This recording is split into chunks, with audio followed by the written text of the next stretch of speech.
years, I guess, over the last 10 years, many politicians from all political parties have taken the easy option and saying we don't really need to worry about this problem. And as a consequence, it's cost the Australian taxpayer between $5 and $7 billion each year, but also it's cost a lot of individuals their lives, and it's cost people the effect of being incarcerated for a long time, often without a trial and often without any hope for themselves. And indeed, this moment there are over 30,000 people in Australia that are in detention of one form or another because they haven't committed a crime, but they've come to this country to seek a better future.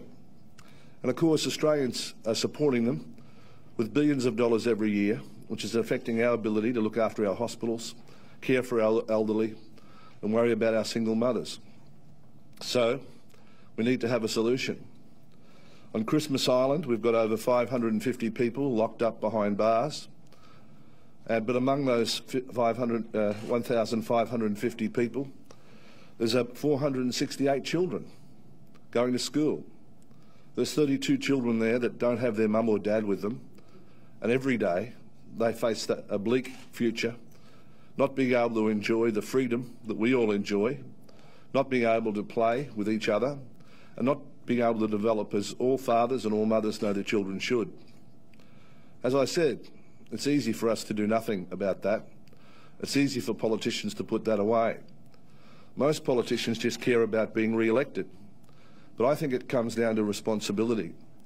And I, for whatever reason, have been put in a position where I'm able to assist, and I can act, and I don't think I cannot act to ensure the freedom of these people, ensure a better future for Australia. So with the arrangements that we've had with the government, we'll see 1,550 people freed from Christmas Island, and more importantly, we'll see the introduction of a new safe haven enterprise visa, which we've worked together with the government. A safe haven enterprise visa will allow people to come to Australia for an initial period of 5 years, and will give them the opportunity to work, provided they go into a remote location or a location that needs labour. There are many areas and many communities in our country where we can't get labour, where we need people to help us in our economy. So we'll be taking people away from being dependents of the Commonwealth to being taxpayers to contribute to our society.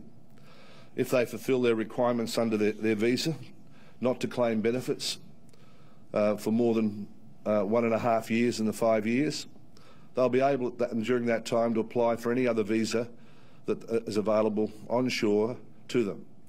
And that leads them to a new future, and it gives them the opportunity to have a chance to contribute to the welfare of our country. All importantly, it frees the children that are unaccompanied from Christmas Island as well. So over 30,000 people are being dealt with in these measures. I think it's a game changer for our country. Hopefully it allows that expenditure that will be saved to be spent for our elderly, and hopefully assist the government to provide a better future for all of us. So at Palmer United, it's good to know that we can make a positive contribution to a solution of this problem. It's more important, when you think about it, you just think, there for the grace of God go I. How would you feel if you this morning were in Christmas Island in detention, if you saw your children not being able to have the freedom that your children enjoy? What Australian would change their lot with them? And of course there are a lot of other issues. So I think this is a step in the right direction, and the Minister has introduced the legislation into Parliament. He's tabling it as I speak. I understand a letter from the Minister to our party confirming our arrangements and confirming our support for the measures which you've seen today. So any questions there? How do you select which of who are the 1,500 or so people out of the Well, all the people of Christmas Island, everyone. It will have off Christmas Island have got the ability, will have the ability to apply to these visas. We don't select people. And everyone that's in detention in Australia, 27,000 more people I think are in detention here, will have the ability to apply for safe haven visas, enterprise visas. So will they be able to apply for permanent residency as well? Well, that depends on how they maintain, keep the terms of their visa, and also it's not a question of applying for permanent residency. At the moment, they can't apply for visas because they normally have to apply for a whole host of visas offshore, such as 457, student visas, skilled migration visas, a whole range of them. So yeah, they'll have the ability, if they meet their terms and conditions, to be able to apply for a visa onshore, right? Provided they've not claimed benefits for more than 1.5 years, and provided they're happy to go to a region of Australia which needs their labour. It's also a good thing that it doesn't have people locked in a ghetto situation with no hope for themselves or their family. It spreads them out evenly across the Australian community. And Arthur Calder was a great minister back in the 40s when he brought people to this country. He didn't settle them in one region for Italians or for Greeks or for things like that. He brought different kids from different streets, so people grew up together. And that's why we all are such a great multicultural country. So it follows that model.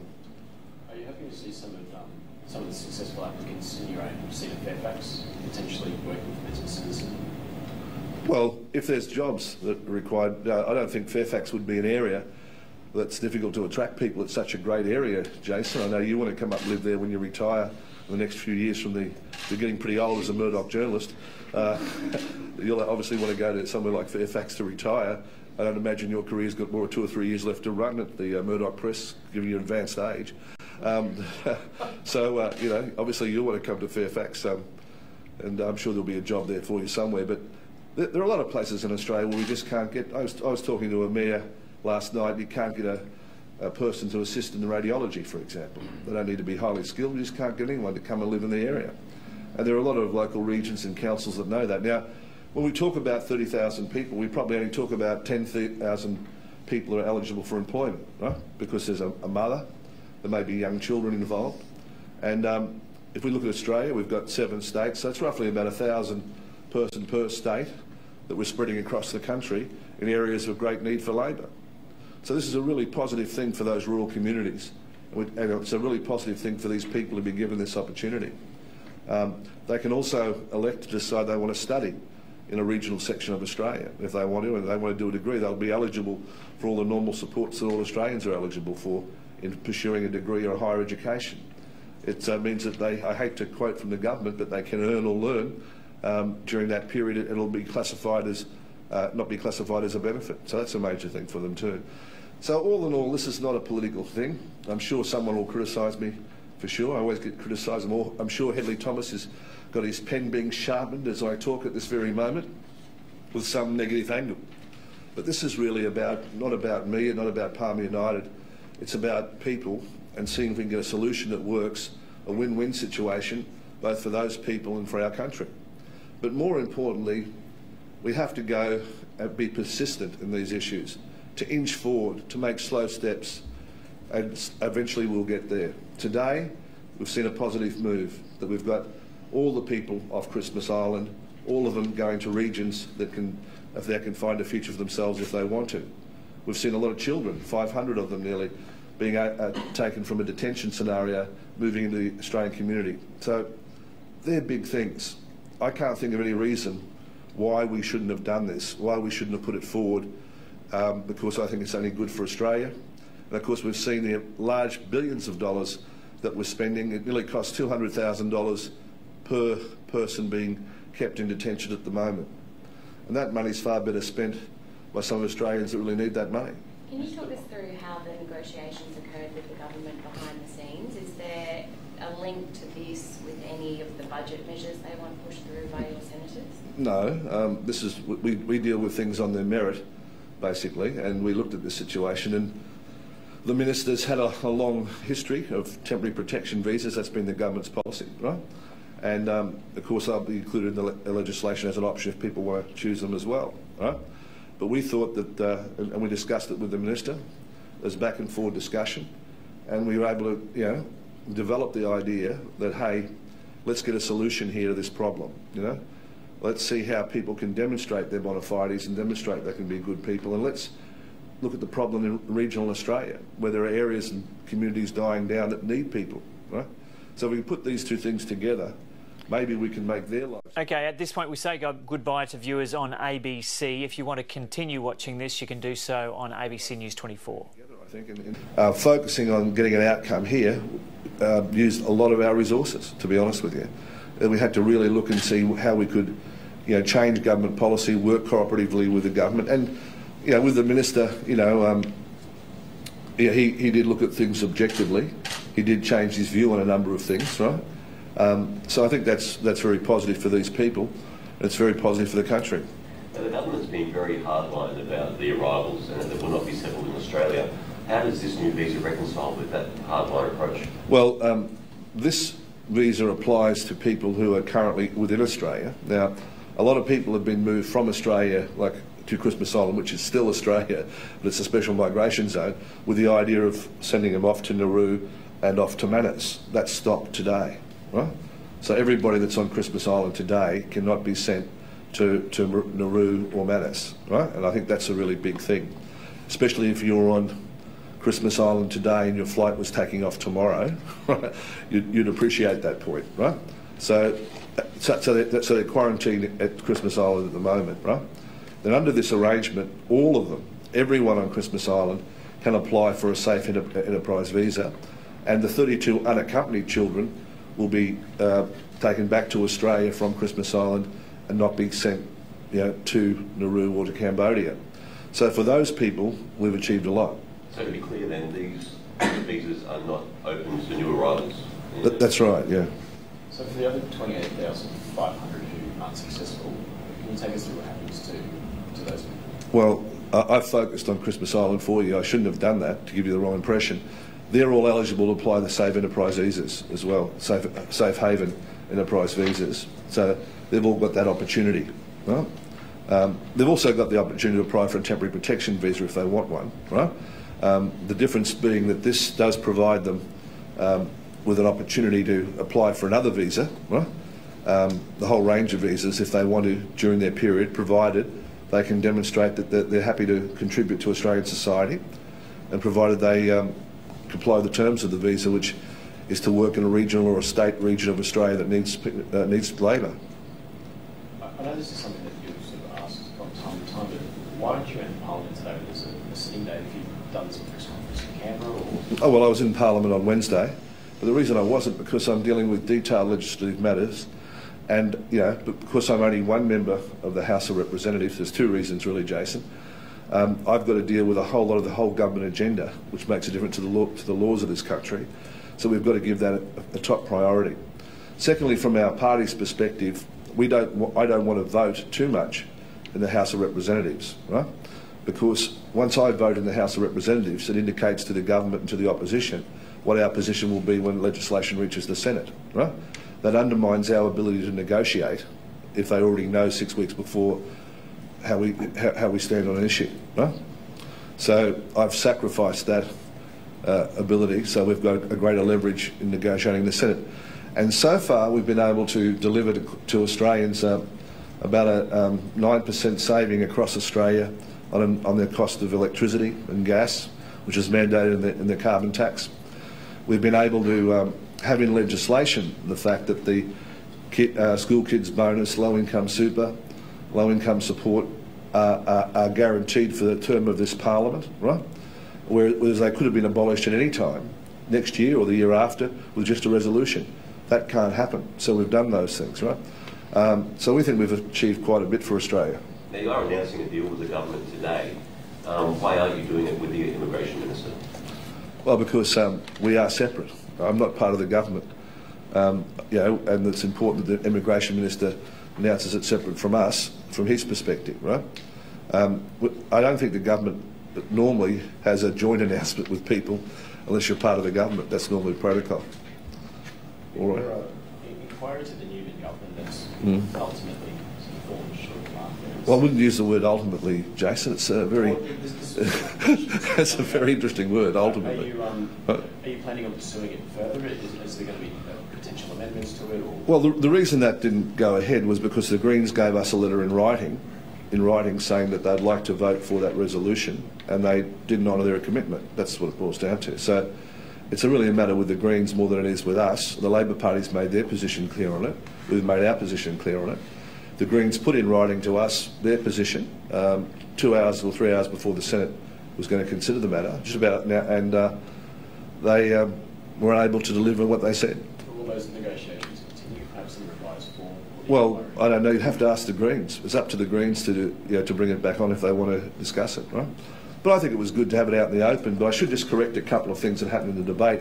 Of course, the current government brought about the first inquiry by the Senate into the Queensland government when they had the Traveston Dam inquiry. So they all complained a little bit too much about this being a change of precedent. They created the precedent when they set up the Traveston Dam inquiry. That's the reality of it, into the Queensland government. That's a matter of record. But, you know, what did they say in Shakespeare? Thou does protest too much, you know? And maybe they were protesting a little bit too much, because after all, what is an inquiry? It's scrutiny. It's just people come forward and say if they've got something. Now, if everything's fine in Queensland, the state of Denmark, there's no one that's unhappy, everyone's been dealt with fairly, what could an inquiry possibly find? But if a lot of people have been dealt with poorly, if tradition and convention's been trampled, if the rights of individuals has been affected, well, then you'd be concerned about it. Can I just confirm again that this announcement today has nothing to do with any other budget measure that Nothing. you're negotiating? Nothing at all. So if there's a sudden show of pub support for some budget measure? There's nothing to do with anything else. No. So all of our things are standalone, right? But I think it's a good day for Australia, really. Anyway, that's that. I think that's a motherhood type thing. It's good for all Australians, even for people who are going to retire in Fairfax. But so the question is that you might have other more controversial political things that you might be reluctant to ask me, but this is your opportunity. We should open it up for any other questions at all. Well, I'm happy to answer them for you. How do you think the senators are going currently? Well, I think they're going pretty good in the circumstances. So you've got to realise these are three people that have never been in politics before, right? And it's a bit of a daunting process. And of course, although I'd never been a member of Parliament before, I'd had previous political experience. And I think they're going pretty good in the circumstances, especially in the first week or two, right, when they had the real weights put on them, right? And the important thing really is, in politics you get all stories from different people will do that, they might do this. But the reality of it is that all of our senators have voted as a bloc on every occasion in the Senate, and just that's the reality. And so I think that's been very effective, and I think it's given our party a particular influence. It's enabled us to bring about solutions like this, and we'll continue to do all we can to make that happen. Given the current climate, how helpful is it for Jackie Lambie to continue to make such derogatory statements about Sharia law? Well, just dealing about that issue, so I'm the party. In our party we have a process, like all other parties, when there's party policies made by the party room, there's a vote, and then I announce what the policy is. So maybe I can take you through what the policy is on that issue, so it's absolutely clear where our party stands. In Australia, we have Australian law. I'm a member of the House of Representatives. I've sworn an oath of loyalty to this country and to the Constitution and to our processes in here about Australian law, LAW. What we also have, of course, in Australia is law, LORE, which doesn't have the force of law. And, for example, I'm a Roman Catholic. And as a Roman Catholic, we have canon law. And in canon law, that governs my religion and a lot of the things that I believe by being a Catholic. But there's a section of it that was responsible for the burning of people at the stake, for quartering of people in the Inquisition, and very violent outcomes. Of course, that section of canon law doesn't apply to my life because it's against Australian law that I'm sworn to defend. I think the same thing's true with Sharia law. You know, there's parts of that where people get their religious faith, which dates back to the Middle Ages, which conflicts with our law here in Australia, and which doesn't apply and can't ever be used. That's how I see it personally. That's our party's position on the matter. So have you said anything to Jackie Lambie about perhaps she should tone down that rhetoric? Well, we have a situation in our party where we want to give everyone the rights to be able to bring up ideas and to say what they think. You know, a mistake only becomes an error when you refuse to correct it. So at the party level, in the party room, we try to correct the mistakes that we've made as individuals, and we try to get everybody having a good look at it. But it's up to her to make that statement. I'm not her particular keeper, right? She's a senator of the Australian Parliament, and she's entitled to her position. Do you think Senator Lambie has a long-term future in the party? Well, she's indicated she has had, you know, and certainly she's been very supportive when it comes to this particular measure, which is one of the ones that we support, and she's been supportive in relation to the abolition of the carbon tax and making sure that the benefits flow down to people. She's been supportive of the repeal of the mining tax and a lot of areas like that. So I've seen no reason why not. You know, of course, if you read the press, you'd think otherwise, but I never read the press. Can you clear up? There was a bit of an issue I think reported earlier in the week with Rob Messenger, Jackie Lambie, some comments that you supposedly said or may not have said. Can you clear up exactly what was said about who said what? Well, what were they, Jason? You follow the news better than I do. These are the comments about Jackie Lambie supposedly not being very bright that were attributed to yourself in an overheard conversation. Well, who by? This was by Fairfax Clive. Yeah, but who was the person that said that I said that? Do you know? Yeah. I didn't like it. Well, I don't know either, because I've got no recollection of saying that about Jackie Lambie. So yeah. Those comments were never made? Not that I'm aware of, you know. Other comments made about D.O. Wang as... Well, yeah. D.O. Wang's known me for about 20 years, you know. He's graduated, as you know, from the university in Melbourne, right? He's been working for our companies in an executive responsibility position. He knows that I don't think he's not, you know, to suggest that I would say that I don't think he's very bright is just bullshit. But is there an issue then that Jackie Lambie's media advisor has suggested that you said that about D.O. Wang? Look, I don't know. I don't get involved in all that stuff. It's not really relevant to me.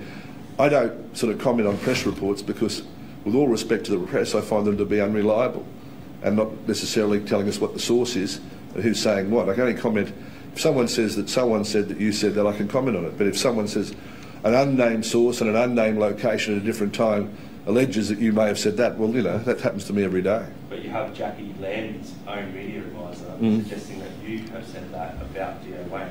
Is that an issue? Well, I don't know that. You know, I mean, he hasn't said that to me, right?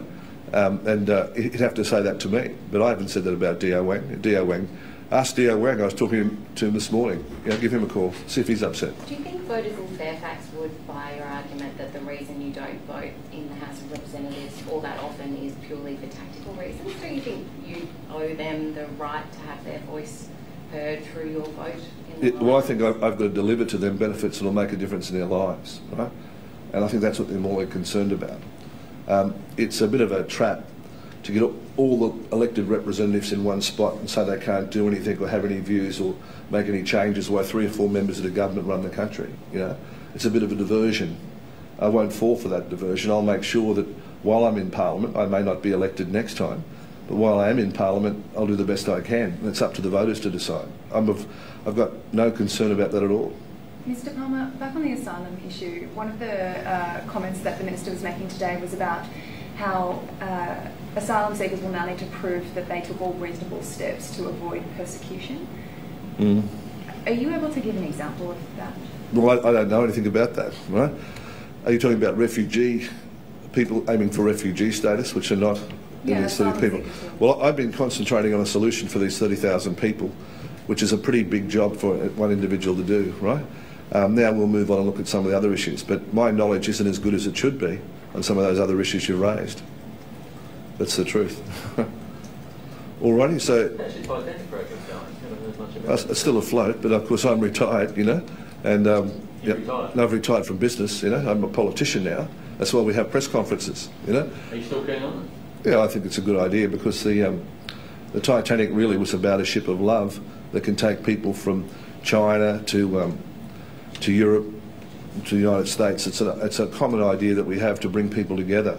There's nothing wrong about that. I'd just say also, coming onto the Titanic, our country at the moment is in difficult times, and it's good that all of us should think about what's best for the country rather than party political things.